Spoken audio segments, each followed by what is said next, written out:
Whether you're picking and grinning or just picking or just grinning, grab a drink, pull up a seat. It's time for Roots Music Rambler. Turn it up.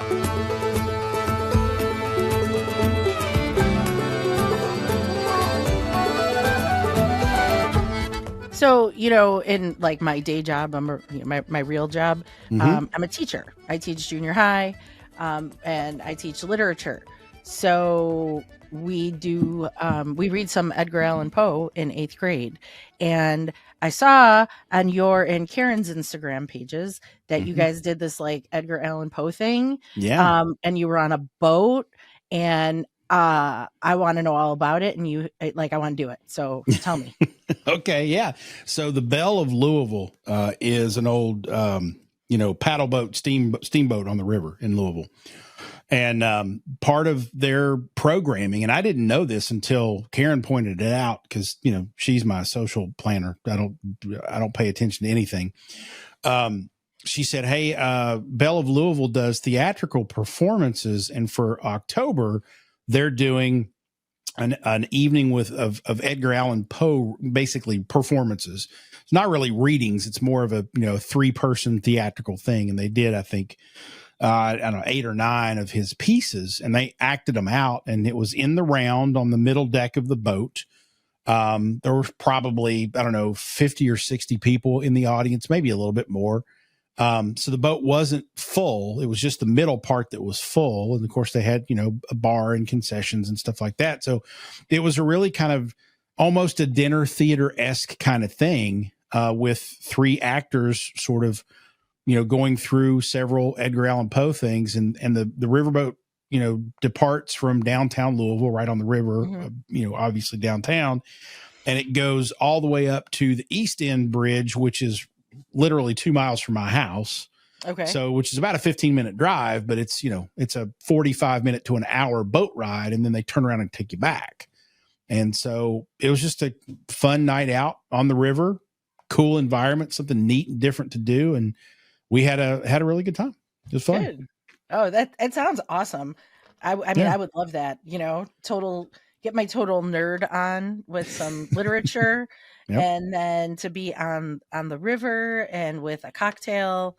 That sounds awesome. Yeah. And what was the occasion? Like, why was it on that day?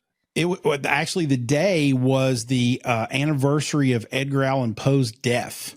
And it just so happened that we got tickets for that. It was a Friday night. It was just so happened that we got tickets for that, because they did it for, I think, 3 nights. They did it for like Thursday, Friday, Saturday, or Friday, Saturday, Sunday. We happened to get the tickets, just stroke of luck, on the actual anniversary of Edgar Allan Poe's death. So, which is just kind of neat. Yeah, it was fitting. It was fun. And what was really cool, there were 4 or 5 couples that were there who, like, decked themselves out in, 1860s garb or 50, whenever he lived. And there was actually, it was really spooky. We sat down in it was theater in the round. So I'm sitting probably on the 3rd row, and on the 1st row across the boat from me, I elbowed Karen as we sat down. I said, I think that's Edgar Allan Poe. Like, this guy looked like a 70-year-old version of Edgar Allan Poe sitting across from me. It was spooky. How the same shaped face, the same hair, everything. And he was a very distinct looking fella. I mean, like, he wasn't an average dude that would just blend in. No, not at all. Oh, that is creepy. And then the next day, I'm going to have to look this up because I can't remember what it is. So I'll look that up clumsily while I'm telling the story. But the next day, Karen also, because she knows this shit better than I do, recommended that we watch the Edgar Allan Poe movie with Christian Bale. Yeah, I saw that. It's called The Pale Blue Eye. Came out last year.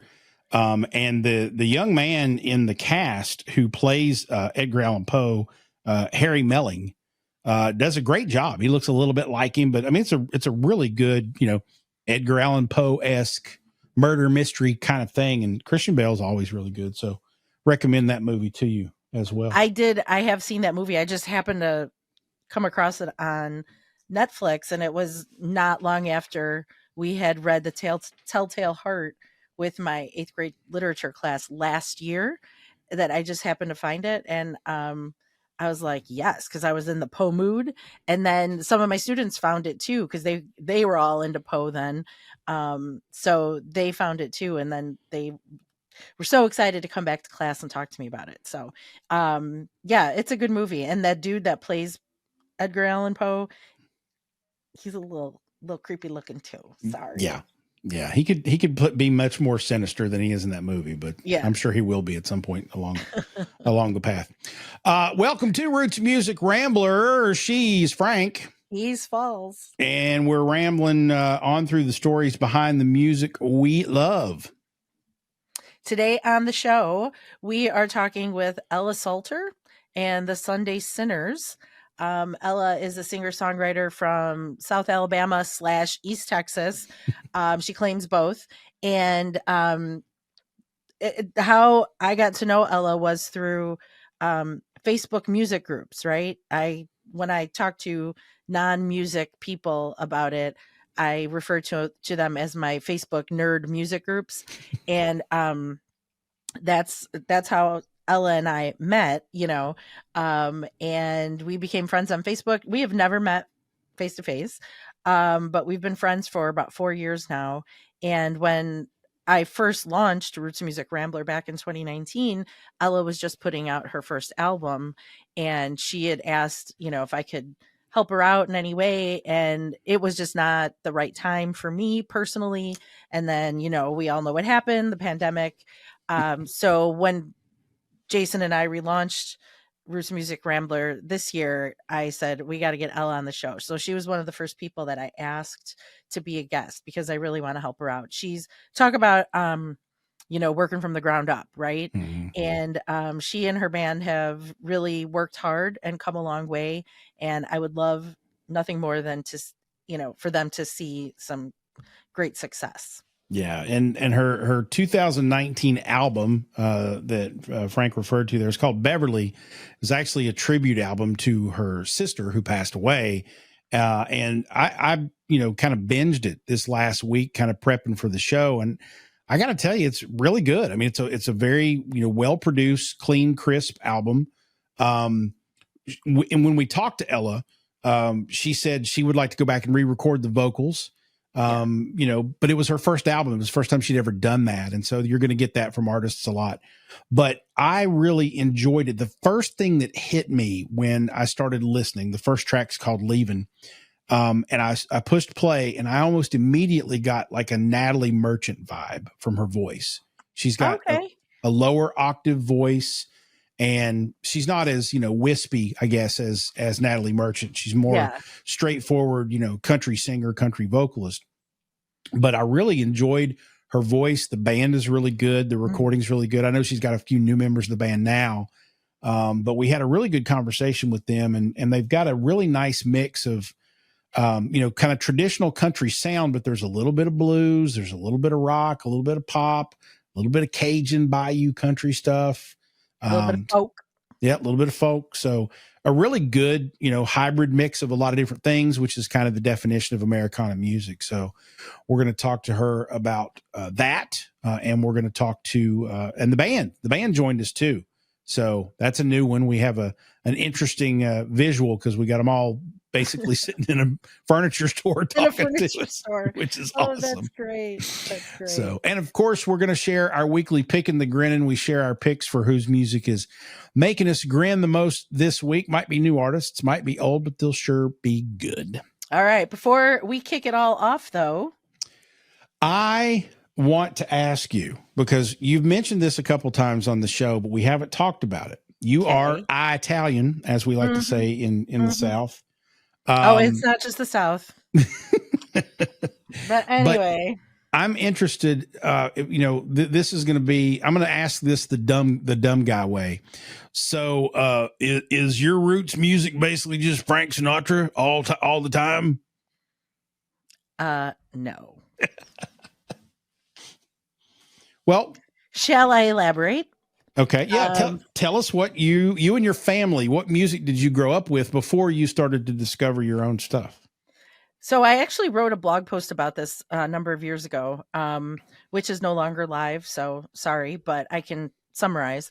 Um, so the music played in my in my apartment growing up, because we're so Italian that we were raised in Little Italy in Chicago, in an apartment building that my grandparents owned. So my family lived on the second floor, my grandparents were upstairs, and my aunt and uncle were downstairs on the first floor.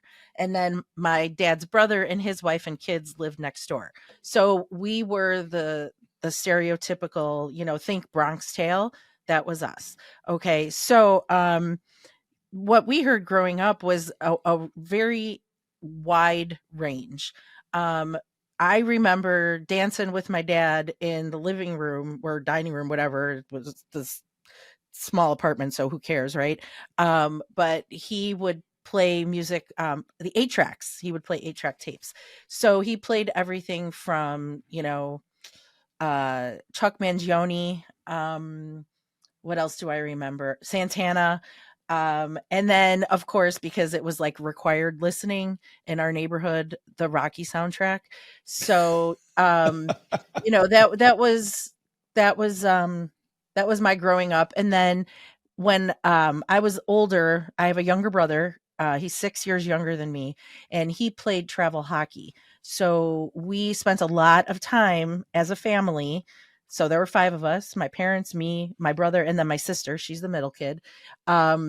We spent a lot of time in the car, driving to my brother's games and tournaments, in Canada and Michigan and all over the place. So my parents had a plastic, like, cassette tape holder thing. Yep. And that was the Folinazzo family road trip soundtrack. And we could only, whatever we listened to was my dad's choosing. We did not get to make requests or anything like that.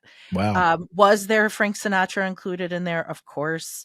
There was also, but then there were things like Glenn Miller, we did the big band thing. And then we'd switch it up and we'd listen to the Doors and the Animals. And Nice. then my dad would play some Steppenwolf. And then we'd listen to like Basha, so it was very, very eclectic. And it was not, it was around that time when I discovered my affinity for the storytelling of the music, and how this whole Roots Music Rambler thing came to be.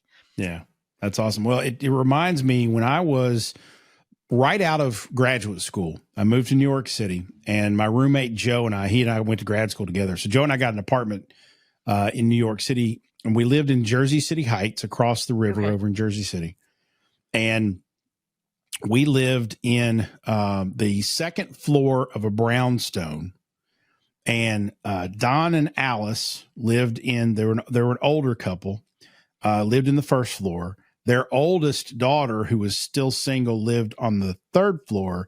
We had taken the middle apartment, which was her other daughter and his husband and kids had moved out to a bigger place. So it's very much a similar sort of family unit, brownstone. That's when you were telling that story. What reminded me of that. Now, Don and Alice were not Italian, but Don would sit on the front porch. He was retired, and he would sit on the front porch every afternoon and listen to Frank Sinatra cassettes endlessly.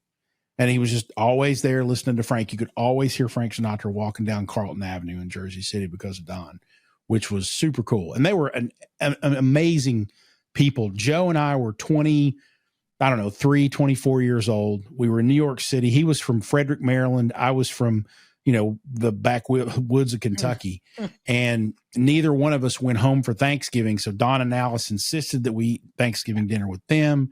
They were such a fantastic couple. And so when you were describing the building that you lived in and how the whole family was around you, Don and Alice popped into my head. So very similar. Here, another thing that popped into my head, if you had taken all of the people that lived, the grandparents and the uncles and all that kind of stuff, you've taken all that in those two buildings that you described and put them in Eastern Kentucky, you would have lived in a holler. Yeah, basically. It would have been Folinazzo Creek. Or Wouldn't that Folinazzo be Crick. something? Wouldn't that be something? Yeah, that totally would work. And a lot of my people on my mom's father's side of the family came over from Italy and worked in mines. I mean, Yeah. those were the jobs that they had. In fact, some of my grandfather's, my mom's dad's family, settled in Pennsylvania, and they had some kind of mining jobs there. And then my mom's father came to Chicago, and here we are. And so yeah, it was the same kind of work though that brought them here. That brought them to America. Yeah, very true. Very true. Well, I would venture to say maybe it wouldn't have been Folinazzo Holler, because the people in Eastern Kentucky probably couldn't pronounce that. It'd probably been something else. But it's okay. A lot of people here can't even say it. We're sipping on a bourbon and I'm out. So we're going to take a quick break for a refill. Take a moment, if you will, listen to more about the awesome sponsors that help make the show happen, including our favorite flannel, Muskox. Go muskox.com/Rambler. Use the code Rambler. These are amazing premium flannel shirts.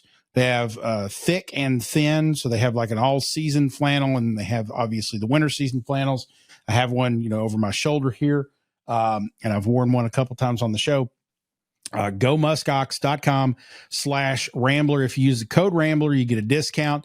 $10 of every $100 purchase goes to support wildlife preservation at the Alaska Wildlife Conservation Center.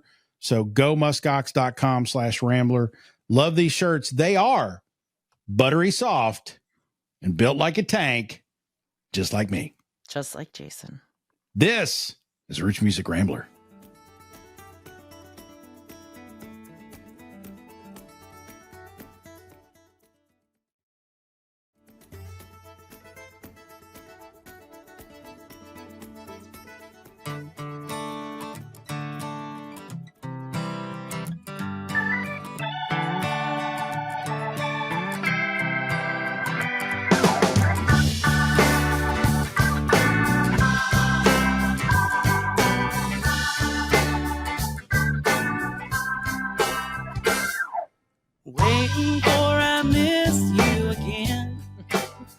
I fucking love this stuff, man. That's Ella Salter and the Sunday Sinners. When the bar is closed and the whiskey's gone, you flash me that devilish grin. So if you're talking about whiskey in the first minute of a song, and you've got, it sounded like a Hammond B3 in there, you got me. I'm hooked. So Ella and the Sinners, hello, welcome to the show. Hello. Thank you for having us. Howdy. So tell me, was that a Hammond B3 or another type of organ or keyboard? Yes, that was a Hammond. Yep. Very good. Very good. Yeah, it's one of my favorite sounds. So if that's underneath the song, I'm loving it. So I guess the way we ought to start out here is, Ella, why don't you go around the room and tell us who people are? Okay. Well, I'm Ella, in case you didn't know. Over here, far that way, that fella, that's Cameron Alidor. He's our drummer. This little guy here, this is Christopher Stone. Chris Stone. I call him Christopher. He's my nephew. He made me an aunt, so I embarrass him all the time and call him, because that's my baby. Aww. This is James House. He says his job is to, what do you say your job is? I play chords and look sexy. His job is to play chords and look sexy. So that's what he does. That's our rhythm player. Oh, Jason, are you two related? Totally sounds like something Jason would say. Yeah. That's his go-to line at all times, all the time. That's how I introduce him at shows too.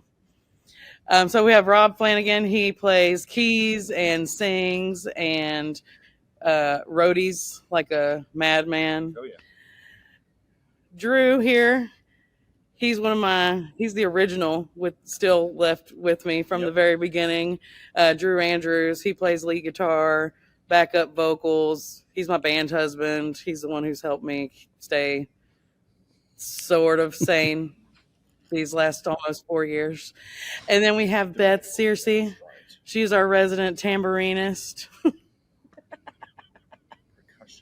Percussionist.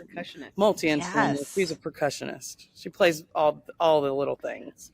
Very good. Teamwork makes the dream work. Teamwork makes the dream work.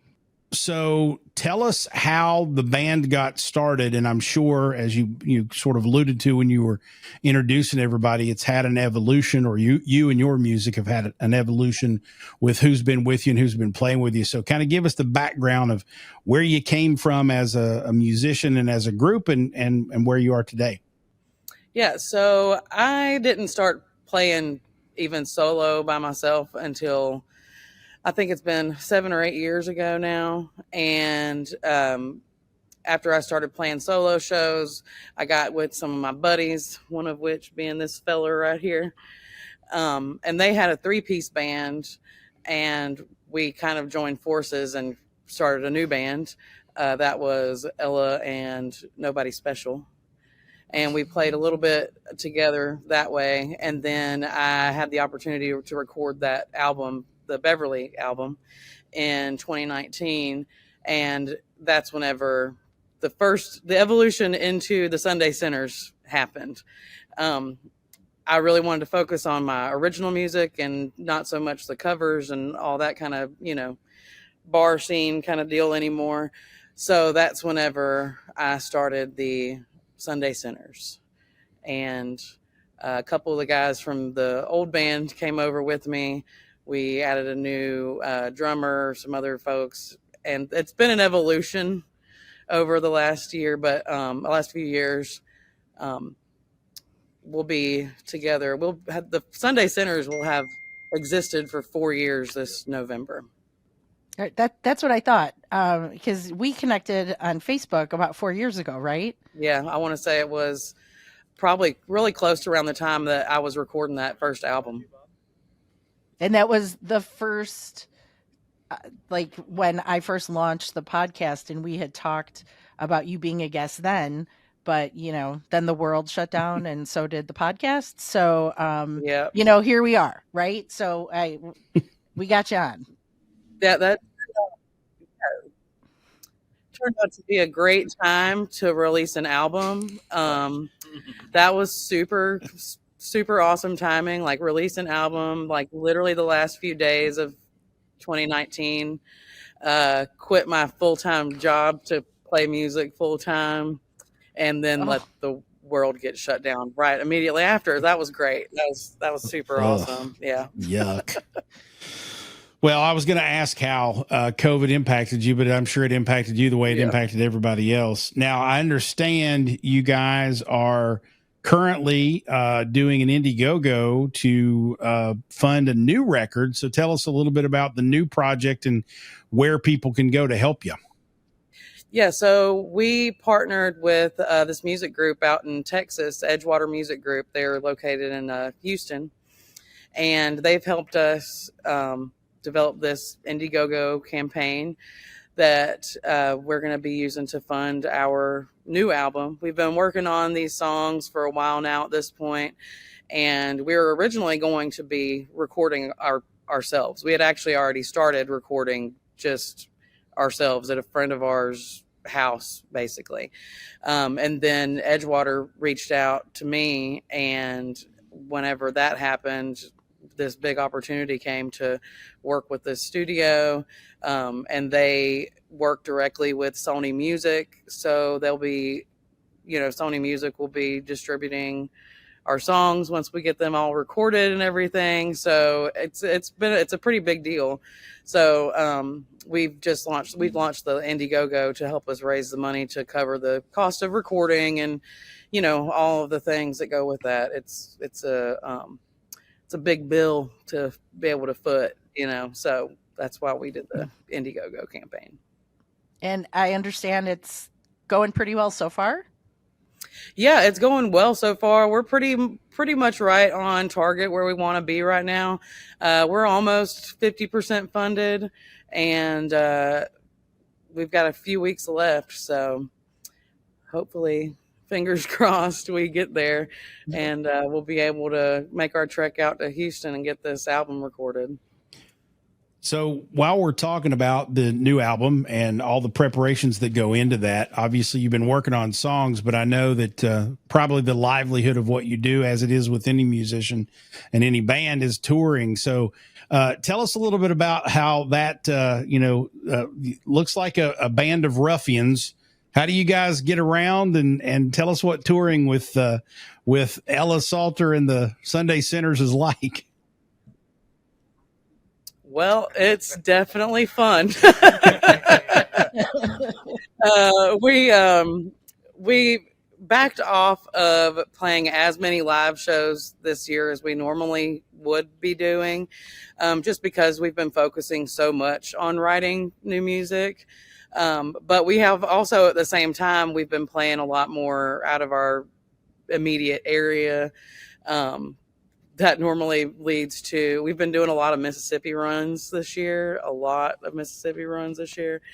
and that means we load up and we caravan with the band trailer in tow, and we stop at our ritual is stopping at Ward's, this little fast food joint that only exists in Mississippi anymore, for chili cheeseburgers and their house-made root beer, which is the best root beer ever. That's our ritual that we do now that since we've been going to Mississippi a lot. We're actually going to Mississippi next weekend. We have 3 dates in Hattiesburg, 3 nights in a row in Hattiesburg. So had to take some time off when I had the incident too. So. Yeah, that was the other thing. It was in November of last year, the Saturday after Thanksgiving, right? Yeah. Our good buddy Cam here, he was being a good Samaritan, as he is, like the nicest guy you'll ever meet. Pulled over on the side of the road to help a lady who was broke down, and it was dark and rainy and just not goodness at all, and was actually hit by a car. Oof. And was out of commission for he had his first show back July 15th, his birthday actually was his first show back with us.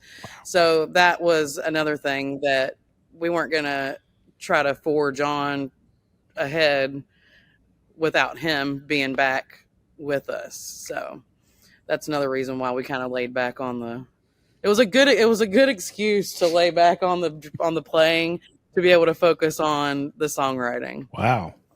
So you've survived COVID, you've survived being run over by a car. What's next? Hopefully nothing that dramatic. Good answer. Good answer. Oh my goodness. All right. We're talking to Ella Salter and the Sunday Sinners here on Roots Music Rambler. I'm going to take us to break with a song. And when we come back, I want to dig a little bit more into the songwriting and how you guys collaborate on making all this wonderful music. So let's play it out with a little Catch Me If You Can here.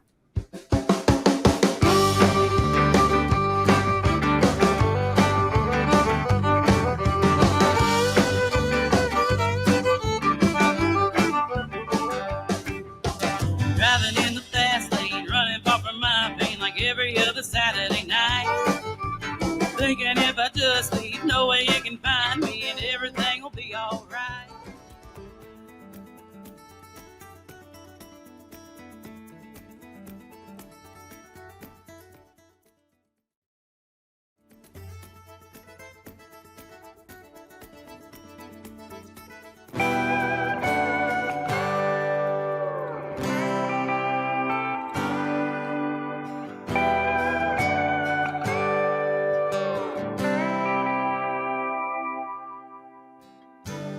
Life ain't always what it's supposed to be. There's lots of broken hearts and shattered dreams. Love it. That's Hold On by Ella Salter and the Sunday Sinners, who are with us on Roots Music Rambler this week. And Ella, I want to kind of take us to, I want to ask you specifically about you. Where did music start for you? Tell us a little bit about, and I think you're from Texas. Tell us where you grew up. Tell us what the environment was like, and where did you discover music and start to really get into it? Well, I'm from Alabama Okay. and Texas. I claim them both as my homelands. I grew up in South Alabama and moved to East Texas for high school, basically, and spent all my high school years in deep East Texas. I went from one small town to an even smaller small town. And I mean, music has just always been in my family. Which they all question. They're like, why do you like, how are you a good singer? And then like my grandmother would be like, she used to say that I got it from her, but no one else agreed with that. May she rest in peace. Sorry, Nanny. But like my mother's a musician, my older sister played music, like everybody played music, and my dad was big into it. Like we listened to all the old guys on, Merle and Johnny and Willie and all them folks. Dolly, my queen and savior, Dolly Parton. So I just grew up, and I've been writing songs no matter how terrible they were as long as I can remember. Well, that's actually good, because obviously the more you do it, the better you get. I also noticed that there's a writing credit, I believe, on a couple of songs. Christine, is that your sister? Oh, that's me. Oh, that's you. Yeah. So Okay. my government name, my government name is Christine. But my nickname that was bestowed upon me 100 years ago was Ella, from the Rihanna song Umbrella. Well, that's an interesting place to come up with Ella. Randomly. Yeah. Like one of my friends, we used to go to lunch together every day, and we worked like right next door to each other. And every time we'd get in the car, that song would be on, because it was the most popular song at the time. And she just looks at me one day and says, "Oh, you're like my Ella, because I can stand under your umbrella." And it stuck. Like, she started calling me Ella. Everybody else started calling me Ella. Everybody started introducing me to other people as Ella, to the point where there were so many people who had no clue that was never my real name. So it just kind of stuck. like to the point where people were like, "Who is Christine? I don't understand what this is." I'm like, that was me for 20 something years. Like, so now I'm Ella. Oh, wow. And it works though, right? It fits, and It works. it sounds really good, Ella Salter and the Sunday Sinners. Yeah. And then I know, being a huge Alabama football fan, it works right? with your Alabama. Facebook persona. Oh, wait a minute. I need to know more about this Facebook persona. That was not part of my research. Tell me more. So, look, I pride myself on being a shit poster. Like, that's what brings me joy, is bringing other people joy and stirring the pot every once in a while. I have a lot of Facebook friends. It's a lot of them are musicians from around the area and are all around the country, and just a lot of people that I've met playing shows over the years. Not to mention, I'm related to half the state of Alabama easily. So I know a lot of people, but I started doing this thing. I don't even remember when I started. It was 100 years ago, where I changed my name on Facebook during football season to Ella Roll Tide Salter, Alabama Salter. Nice. To support my team, obviously. And it just became a thing. That was the way that I during football season, I'd be Alabama Salter, but during regular, not football season, I would be Christine. So like the people who've actually known me as my real true government birth certificate name, like people would find me randomly. They'd be like, I've been looking for you for years on Facebook. Like the whole Clark Kent Superman. Yeah, Clark Kent Superman, you know that. That's awesome. I love it. Yeah. Alabama that's a good one. I like that a lot. That's good. I thought Yeah, it was that's good very stuff. clever. Yeah, I like posting funny, stupid shit, and I like also every once in a while I wake up. They say I wake up and choose violence, and I'll post something just that's really controversial, and I get inundated with people commenting on it, and also inundated with people messaging me going, "Girl, I've been reading this thread all day. This has made my day. This is so funny." Blah blah blah. Like people live for it. They live for me to stir the shit up. So when Ella is not writing or playing music, she's stirring up some shit over on Facebook. All right. And that could be a full-time job in and of itself. It is, it really is. Yeah, you could be an online influencer, and they ask you what category you're in, and I'm just a shit kicker. That's my category. Yeah, that's it. That's what I Shit do. show. That's what our koozies that we used to have, the original koozies we used to sell said, "Welcome to the shit show." Very nice. Very appropriate. So I want to ask, Ella, I want to ask you this, but I'd also like the band to chime in on this too, because it's easy to put a label on a sound or a style and say they fit in this genre. But when I listen to your music, I hear a bunch of different things. And that's kind of part of what we do on this show, is kind of sort of, I don't know, decompose the music a little bit and say, okay, what influences are in there? So I would love for each of you all, if you want, throw it out there one by one so we can hear it all. But how would you describe your sound, your style? What genre do you fit in the most? And how would you describe your music to other people? So our sound has evolved like quite a bit from the original, from that first album.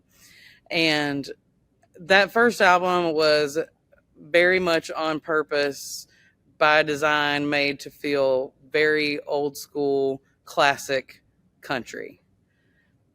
A little modernized, but very classic country. Like even so far as it was recorded on reel-to-reel tape. Like, and I would describe us now. I just say, and every time I say it, people are like, we're a country band. I'm a country artist. That's what I write. I write country music. I say that, and a lot of people immediately associate saying country music with what's on the radio now. And that is not what I think we do or sound like. Right. It's country. It's Americana.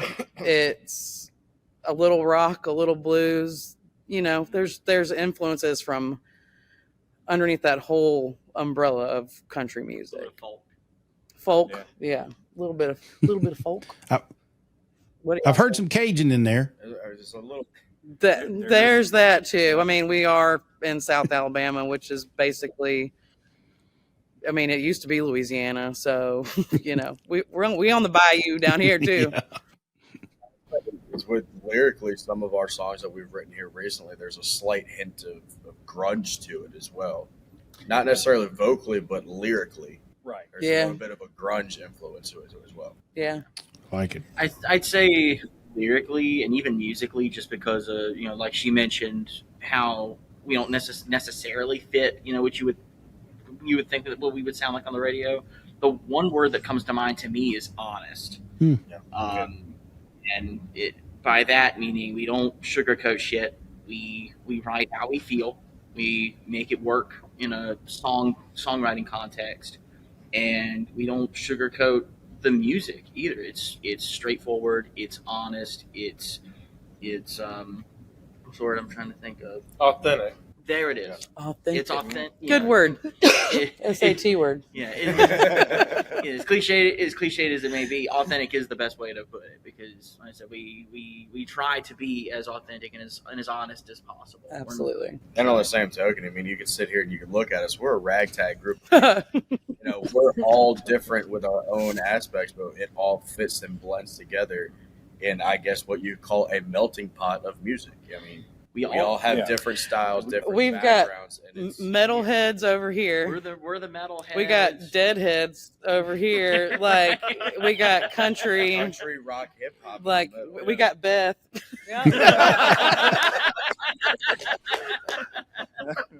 We're very group, but we're a weird bunch. Residents. But it all Well, it doesn't get much more Americana than that. right. You got a little bit of All everything, under you that know. same umbrella, under that Americana umbrella. Under that Ella. God.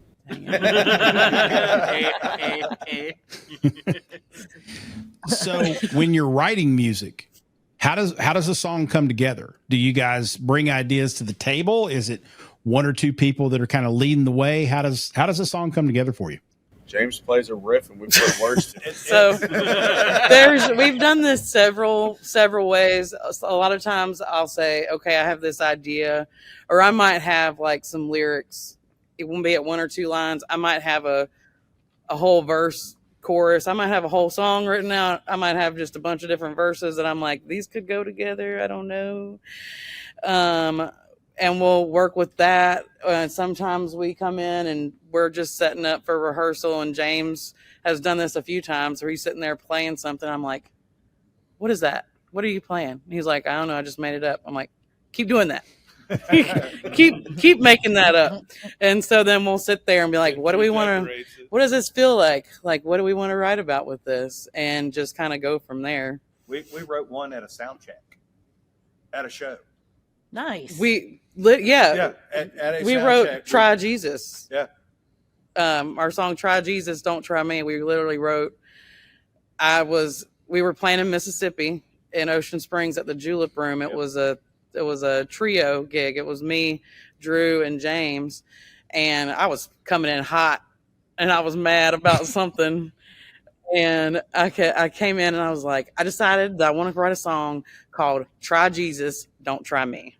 And I was like big mad at the time for whatever reason. It was because of where you got Try Jesus from. Well, okay, it was a combination of things.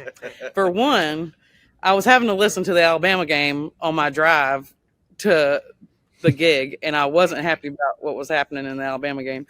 And for two, Elle King had just released her song called Try Jesus. And in that lead up to that song being released, which I love Elle King, like I'm obsessed with her. Like I feel like me and her should be best friends.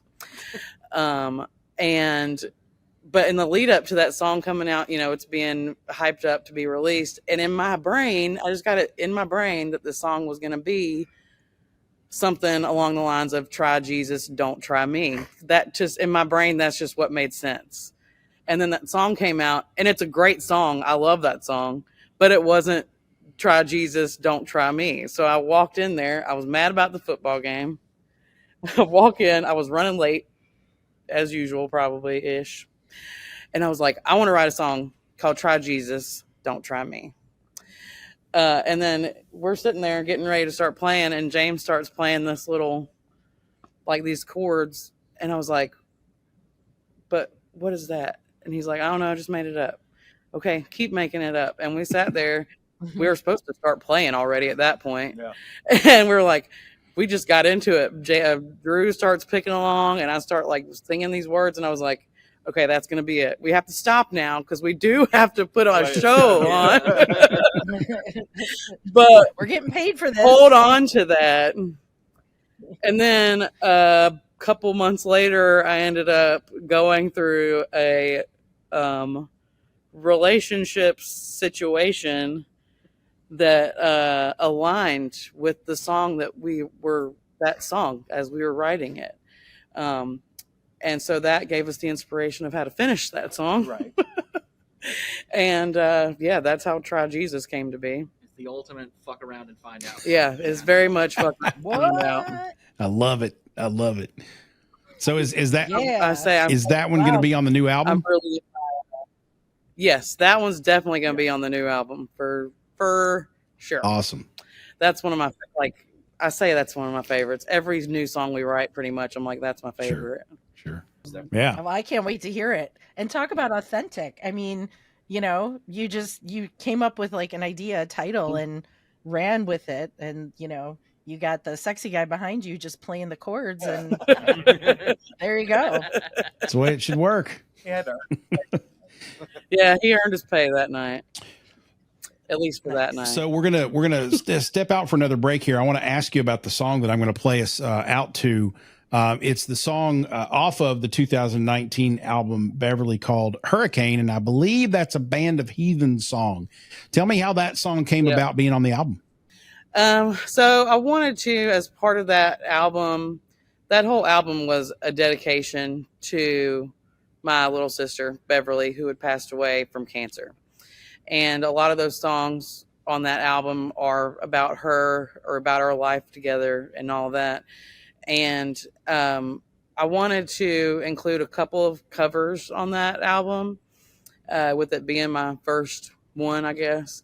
And of all the songs that, you know, I've been singing and covering for a long time, that's just the one that really stuck out to everybody that I talked to. Was like, you have to do Hurricane, and you have to do Valerie. So those are the two that we put on. Very there. nice. Well, we're going to listen to a little Hurricane on the way out. We'll listen to a little Valerie on the way back in.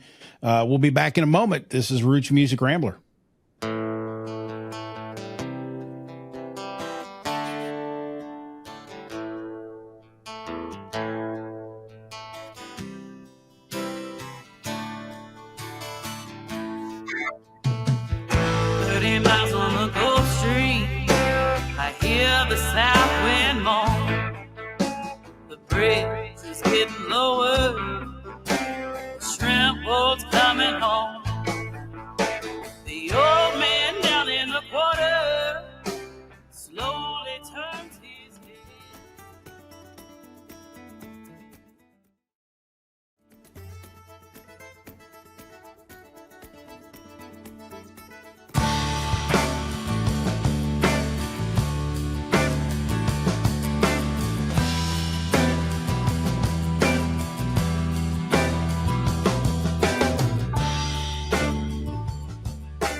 And I look across the water. That is Valerie from the album Beverly by Ella Salter and the Sunday Sinners, who are with us on Roots Music Rambler this week. And we were talking a little bit about that album, Beverly, before we went to the break. Ella, I wanted to kind of go back to that album a little bit. You mentioned it was obviously, dedicated to your sister, which is great. And love the fact that you did that. I'm curious, as you have evolved since that album came out in 2019 and you're getting ready to go into the studio for another album, how do you think your songwriting or the group's songwriting has changed? Well, for one, the songs on that first album, I sat down with my friend Rebecca Neese, and she's one of my best friends, been one of my best friends for at least 12 years or something like that. I sat down, and she'd never written a song before. She's always been a writer, but never written a song. And we kind of share a lot of the same brain cells a lot of the time. So I sat down with her to, it is scary. So I sat down and I got her to help with writing those songs. And the songs that we wrote for that album were very much, it was a totally different kind of experience. For one, I'd been writing songs for a long time, but I had no idea what I was getting into when it came to the recording process, and what I just had no idea what I was doing. Like I just had to figure it all out as I went along. And I recorded that album with a guy here locally in Loxley, Alabama, Adam Holt, and he was phenomenal. Like completely helped me through that whole process. And of these guys, Drew was on that album. He played on that album. But that was a lot of, we had some other friends that were like studio musicians that we brought in to do some of the other recordings, the other parts. And I learned a lot during that process. If I could go back and re-record all my vocals, maybe I'll do that one day. But I've learned a lot. A couple of them anyway. Yeah. I'm happy with the way it came out, and I'm good with what it is. But now I know, I've grown a lot more since then. So going into this album, we've been writing a lot more. Where I used to write just by myself or with one other person, I wanted this to be a real band project, real full band project. So we have our rehearsals every Tuesday here. If you can't tell, we're in a furniture store. I do see like a chair up there. Like, here, let me get Can you tell if it was like miniature or? Look, there's a bed. Yep, you're in a furniture store. That's for sure. Okay. Yeah, we're in a furniture store. What we come here and rehearse every Tuesday, and I'll come in and say, hey, I've got this idea for a song, or hey, I've got, this line that I really want to use. How do we want to use that? What kind of story do we want to tell? We're really into, because I've always, like, my favorite thing about country music is the storytelling. Like, I'm here for the story of it. The songs that we've written for this new album tell a story. Like, it's sort of autobiographical. Some of it's a little embellished. Some of it's like disclaimer, I haven't murdered anybody, but there's that's good. There is room to make it a little more authentic. Oh boy. Yeah, so I call myself I'm in my gunpowder and lead era right now. But we've just really made it a team project. Like, we come in, we say, okay, this is what we're doing. I want to write a song about this. Okay, well, we wrote a song. So we wrote the song Try Jesus, which is about you basically finding out that this guy that you're with has been running around with somebody else the whole time. And like that line is, what's the line? Did I forget the words to the song already in my own song? So like the opening line is, I saw you driving down the interstate with that tall brunette by your side, but I guess it's me but it's really me you're taking for a ride. Ooh, nice. That kind of summarizes it. And then, so we took this as like, this is our character that we're writing about. And we've written songs about what led up to that moment in her life when she found out that she was being cheated on. We wrote songs about what happened immediately after that and what happened years down the road after that. And we've just, it's a whole story. It's basically the whole album it's a concept. Yeah. It's a whole concept album on this person's life. Very, very nice. So it's been a lot of fun. Well, we're looking forward now. We're looking forward to it even more to listen to it. Absolutely. I'm curious to go back to your point on you might want to re-record the vocals from the first one. What did you not like about your vocals? I just, through that whole recording process, like, I was really nervous, for one. And for two, I didn't give myself enough time. Like, I literally went in there and he was like, actually the day that we recorded vocals, we weren't supposed to be recording vocals. We were supposed to be recording drums, I think. Something else. We were supposed to be recording something else. And whoever it was couldn't make it. They were sick or something and couldn't make it in. So he was like, do you want to record vocals? And I was like, sure, why not? And so I stood there and I sang my songs, and he's like, are you happy with that? I was like, well, that's honestly the best you're going to get out of me right now. So I guess that's what it is. And I let my inexperience and my nervousness get the better of me in that. So now whenever I listen to it, I'm like, some of those songs, I'm like, man, this is a jam. And then I hear myself and I'm like, that's Porridge. porridge. So it's not just trying to be like Taylor Swift and re-recording all of her albums. No. I'm the problem, it's me. Yeah, that was the album. I'm the problem, it's me. Yeah, that was that album. Gotcha. And you said, you got into this because of the storytelling. Yeah. Every song or album, tells a story. And that's really the premise of this whole, Roots Music Rambler, the podcast, the site, why I started it, in 2019, was because of the storytelling. And that's what first lured me into this whole genre, this world, this singer-songwriter world when I was like 10 years old. So while all of my favorites weren't country, there definitely was that underlying theme, that commonality of exceptional storytelling. Right.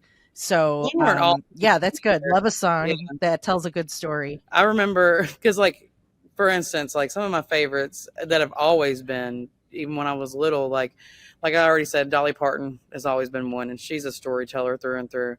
John Prine, Chris Christopherson, all those guys, those guys can tell a story.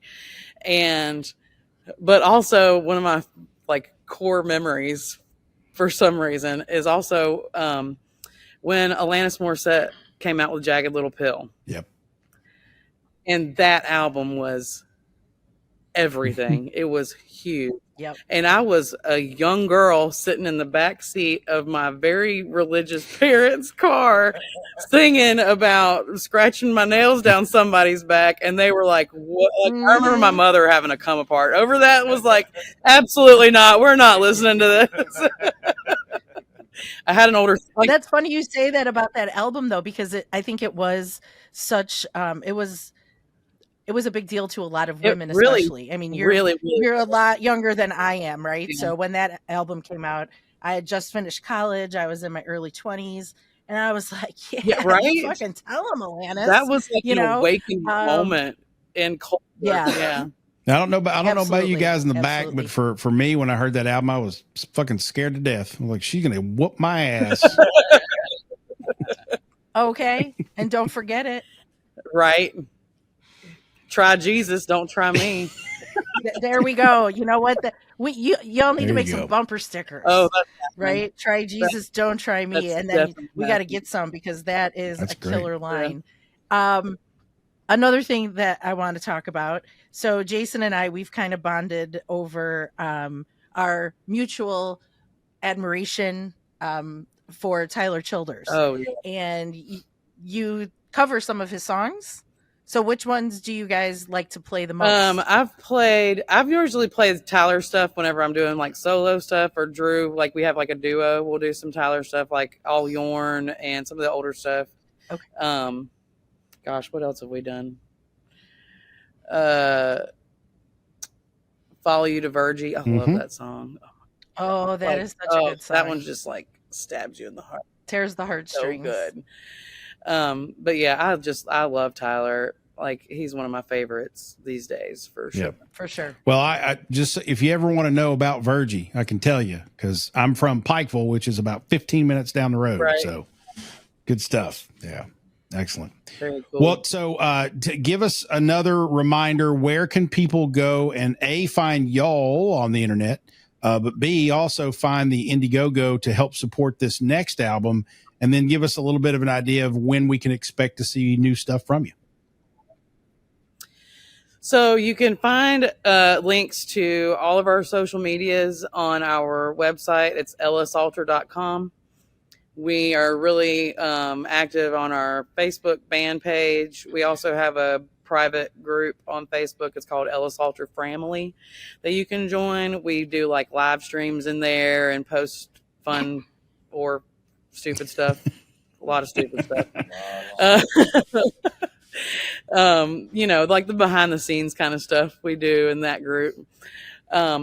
We are on Instagram, all of our Instagram, Twitter, X, whatever it's called now. That's all under at Ella Salter Music.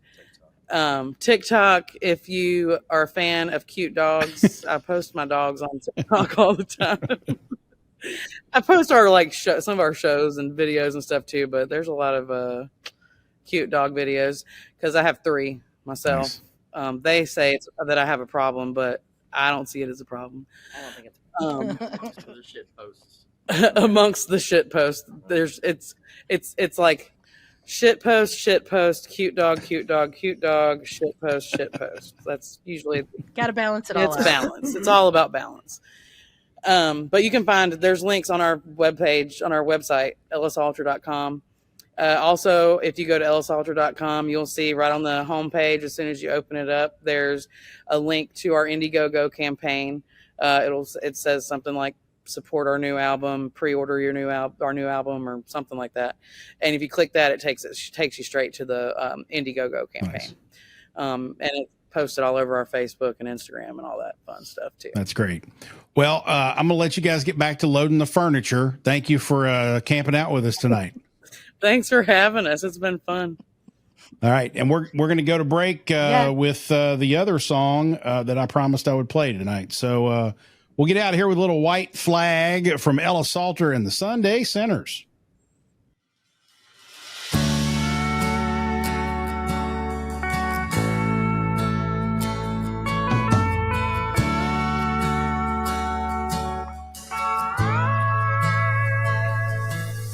Well, you came to me and you promised me no more. You screamed my name, had me beating down your door. Now that the mystery's gone in time.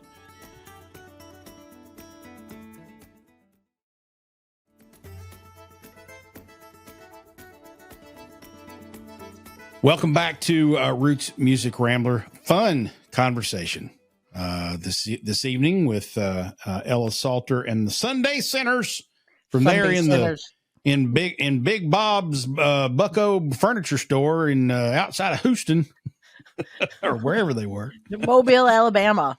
That's right, Mobile, Alabama. They're recording in Houston. I got those mixed up. Anyway, so yeah, South Alabama, good place. I love visiting the Gulf Coast down there. So. We went there for the first time a couple years ago. It's pretty nice. Yeah, it is cool. Very good stuff. All right, so it's the time on the program where we talk about people we're going to pick the people who are making us grin this week, this month, whatever. New artists, might be old artists we've discovered. I'll be honest with you, and I've said this on the show a couple times. Since not only having the opportunity to do this show with Francesca. But also, since meeting Karen, my girlfriend, I have caught up, I think, not completely, but I've been catching up on Drive-By Truckers and Jason Isbell, frankly, who I, for whatever reason, just never ran into before. Yeah. And so I've been kind of binging on a lot of their stuff lately, which obviously I love. But that exploration has taken me down a couple of interesting sort of rabbit holes lately, and the based on who they've performed with, who's opened up for them, that's kind of where the rabbit holes I went down. Mm-hmm. And one band that I've seen pop up on a couple of festival rosters recently that I started listening to this week that I really like is 49 Winchester. I knew you were going to say that. Yeah, they're really good. Yeah, they are good. Yeah. And they remind me a little bit of Drive-By, a little bit of like Blackberry Smoke, a little bit of, they've got a little bit of a lot of different things in them, but I've been binging on them this week, which has been a lot of fun. And then you turned me on last time we were talking to American Aquarium. So I've been checking out some of BJ's stuff, which has been a lot of fun too. BJ, he's He's such a cool dude. What about you? What have you been listening to lately? So I have been binging Coulter Wall, his new album, because I am going to see him this Saturday night. So by the time this episode airs, it will have been a few weeks after the show, but I'm excited to see Coulter again. It's been almost 5 years since I last saw him. And it was, not a sold out show in a little place here in Chicago. And now he's playing at a bigger venue called the Salt Shed, which I know I've talked about before. It's a newer venue here in Chicago. So I'm excited. And I was a little torn too, because the same night that Coulter's playing here, Margot Silker is also playing. Ooh. And I really enjoy her music as well. She's another artist that I discovered thanks to Drive By Truckers. She opened for them. What was it? Was it? Maybe it was when we saw them in March of this year. Okay.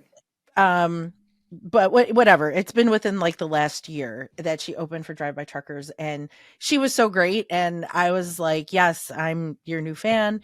And she just put out a new album also, and I love it. It's really, really good. Cool. So yeah, she's playing in Chicago also Saturday night. So I was a little torn, but my friend got the tickets for Coulter Wall, and long story, the person she was supposed to go with isn't going now, so she asked if I would go with her, and I said of course. Well, of course you would. That sounds good.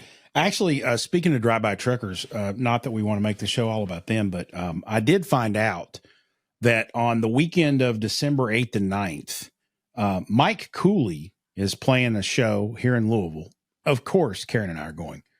And at the same time, I think maybe the same night, if not the next night, Patterson Hood is playing in Chicago. Funny you should bring that up, because we have tickets. So we're going to see, I think Patterson is first. We're going to go see him. And then the next night, Mike Cooley is playing here in Chicago. Oh, wow. Okay. And we got tickets for that. So you're we'll see Cooley one night. You'll see him probably the next night. I bet. I think so. Yeah. Very good. We need to, we need to work your magic through Jay. And see if you can't talk to him. Yeah. That'd be cool. That would be really cool. Oh my God. We'll just have every third episode will be a drive-by trucker from now on. It'd be fantastic. Oh, and if we could get Matt Patton, the bassist, I love him. He has always got the best smile on his face. He's just a cool cat. Very nice. Hey, one more. I got one more to throw out there for you. And the reason I bring this up, I would love to find this guy. I haven't gone looking for him yet, but I will, because I'd love to have him on the show. And I'll tell you a quick story before we get out of here. I'd love for you to go check out singer-songwriter David Lamotte. It's Lamotte. Okay. And I when I was married years ago, lived in Birmingham, Alabama. A friend of my then wife said, "Hey, David Lamotte is playing in Birmingham at this bookstore. You need to go see this guy. He's really good." And so my wife, I came home, and I was working in sports back then, so I didn't go see a lot of live music. I didn't get out much other than to go to ball games. And I came home one night. And she said, "Hey, we don't have a ball. You don't have a ball game Friday night, so we're going to go to this show." And I'm like, "Great, sounds great." I just took orders because that's what you do. And so I didn't know who this guy was. I didn't know where we were going. I didn't know anything.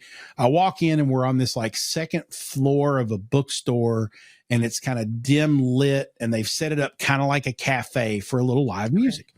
And I'm like, "Oh, okay. I like live music. This will be fun." I had no earthly idea what to expect. This guy gets up there just with a guitar, nothing else. I'm like, "Okay, this will be fun." And he starts playing the guitar in a way I've never seen or heard people play guitar before. It was amazing. His playing was amazing. And then he started singing these songs that were also amazing. Like the lyrics were just, there were 3 or 4 songs that just grabbed me. And so I don't even know if David Lamotte is still out there touring, because this was 20 years ago. Yeah. But I know he's got several albums. I have a couple of them. And one of my favorite songs in the world is a song called Northbound, which is basically the story of a traveling musician who travels all the time and is kind of, in this solitary world, even though he's around a lot of other people, he's kind of alone. And back when I was in college athletics, I was traveling all the time and I kind of identified with that. So if you want to go back and find somebody maybe you missed along the way, David Lamont, go check him out. And hopefully I'll be able to track him down at some point. It'd be nice to have him on the show. Yeah. And we'll have to link to his stuff too in the show notes. Absolutely. I'll at least link you to the Spotify or even the YouTube version of Northbound, so you can go check that out. And I mean, the guy live was amazing. And I mean, I remember this guy clear as day 20 years later, which is saying something because I have trouble remembering what I had for lunch yesterday. So. And there's been a lot of bourbon between then and now. Yeah, I've lost a few brain cells since then. Mm-hmm. A few, handful, probably more than I should. But there you go. Okay. That's going to do it for us. Roots Music Rambler is a production of Falls and Partners, copyright 2023. Our theme music is by Sheepskin and Beeswax, or is called Sheepskin and Beeswax by Gentacorum. Join us online at rootsmusicrambler.com and make sure you mash that subscribe or follow button so you remember to join us for the next hoedown and throwdown. She's Frank. He's Falls. And whatever you do, kids, ramble on.